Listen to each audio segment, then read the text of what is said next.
बहुत बड़ी उपलब्धि है।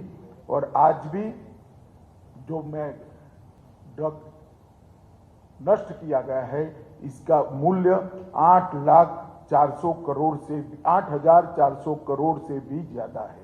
मित्रों, ये बहुत बड़ी हम सबकी साझा उपलब्धि है। मैं सभी राज्यों के तंत्रों को और सभी राज्यों की चुनी हुई सरकार को, भारत सरकार की ओर से, देश के प्रधानमंत्री जी की ओर से बहुत बहुत बधाई देना चाहता हूं।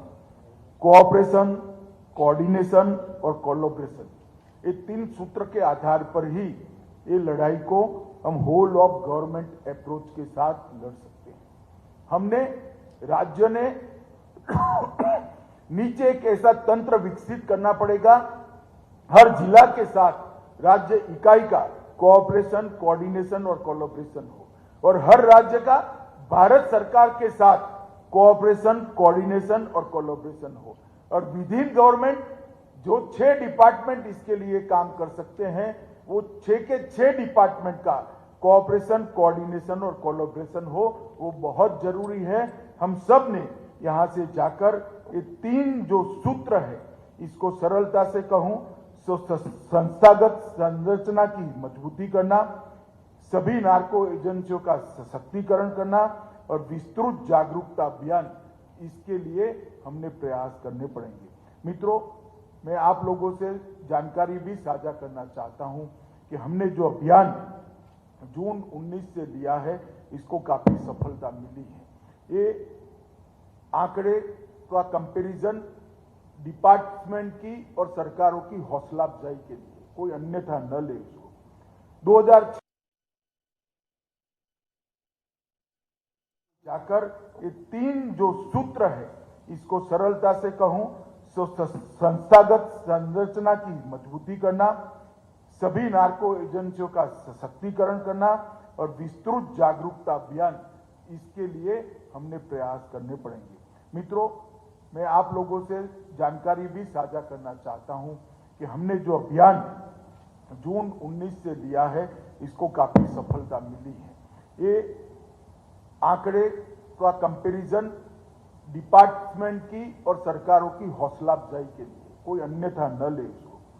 2006 से 13 तक का एक कालखंड निकाल ले तो 1257 व्यक्ति अरेस्ट किए गए थे, और 2014 से 22 तक 3,544 व्यक्ति 3,544 अरेस्ट हुई है। 181% इंक्रीज है, वो कभी भी आजादी के बाद नहीं आई। कुल अरेस्ट में अंदर ये कुल मामले हैं, और अरेस्ट के अंदर पहले 1363 अरेस्ट हुए थे, 1363, और अब 5,408 अरेस्ट हुए हैं। अरेस्ट में अप्रोक्सीमेटली 300% की वृद्धि है। मामले केस रजिस्टर करने में 181% की वृद्धि और अरेस्ट में 296% की वृद्धि।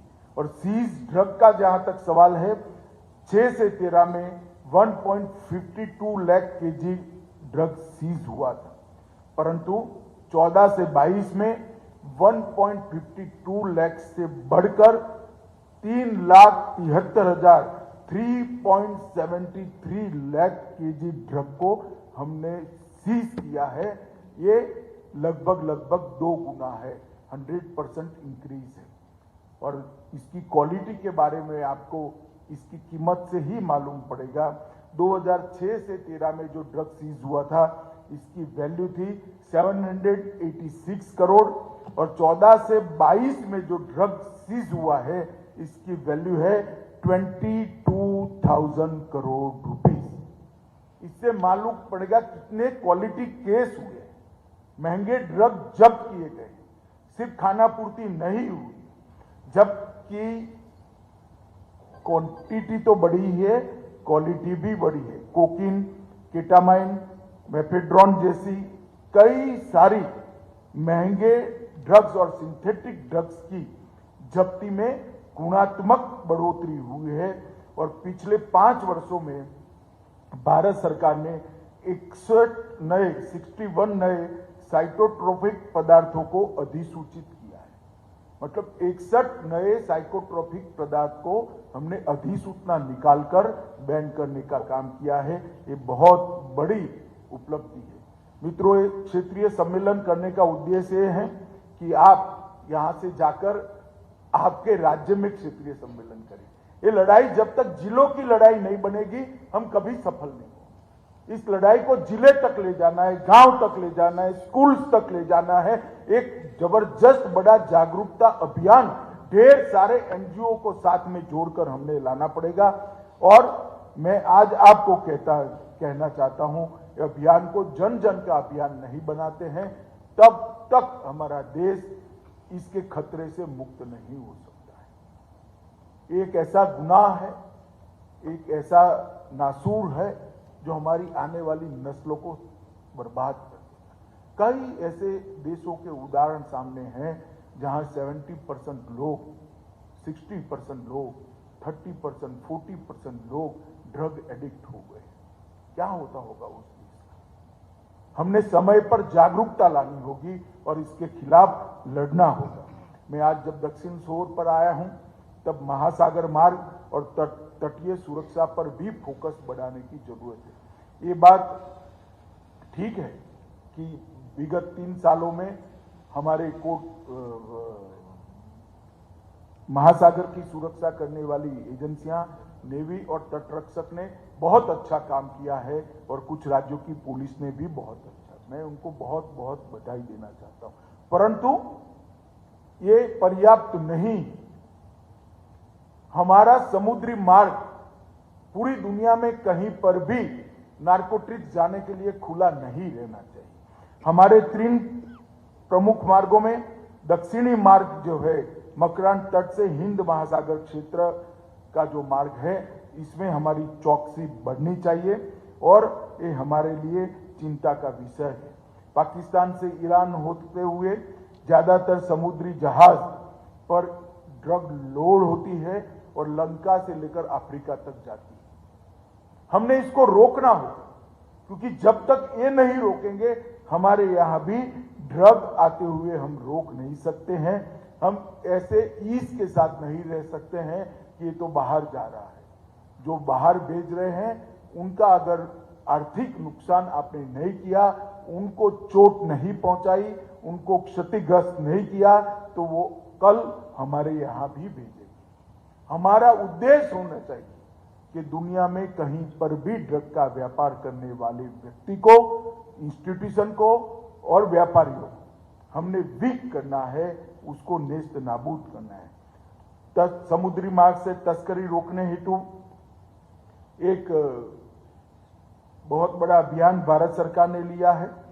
60 से 70% नार्कोटिक्स आज समुद्र मार्ग से तस्करी होने के आंकड़े, अनकन्फर्म आंकड़े हमारे पास है। इसके लिए एनकोड कमेटी की बैठक में कोस्ट गार्ड, नेवी और पोर्ट अथॉरिटी को भी अब स्टेक होल्डर बनाया गया है। तो स्टेट लेवल की जो एनकोड कमेटी की बैठक होती है, इसमें विशेषकर दक्षिणी राज्यों में कोस्ट गार्ड, नेवी और पोर्ट अथॉरिटी को भी रिस्पॉन्सिबिलिटी के साथ हिस्सा ले और वो रिस्पॉन्ड करे। इसके लिए हमने प्रोएक्टिव होकर प्रयास करने पड़ेंगे। मित्रों, आज मैं जब यहाँ आया हूँ तब एनकोड के तंत्र के बारे में भी जरूर बात करना चाहता हूँ। 2019 के बाद एनकोड के तंत्र में 2 बार बड़े बड़े बदलाव किए गए हैं। अब 4 स्तरीय एनकोड की व्यवस्था अस्तित्व में आई है। सी स्तर पर एनकोड समिति है जो राष्ट्रीय स्तर पर सभी एजेंसियों का कोऑर्डिनेशन करती है। कार्यकारी स्तर पर भी केंद्रीय स्तर पर एक एनकोड समिति है। राज्य स्तरीय एनकोड समिति है जो मुख्य सचिव की अध्यक्षता में है और जिला स्तरीय एनकोड समिति है जो डिस्ट्रिक्ट कलेक्टर की अध्यक्षता में। बड़े विनम्रता से एनसीबी डायरेक्टर ने बताया कि भाई आप लोग अपलोड नहीं करते हो, इसलिए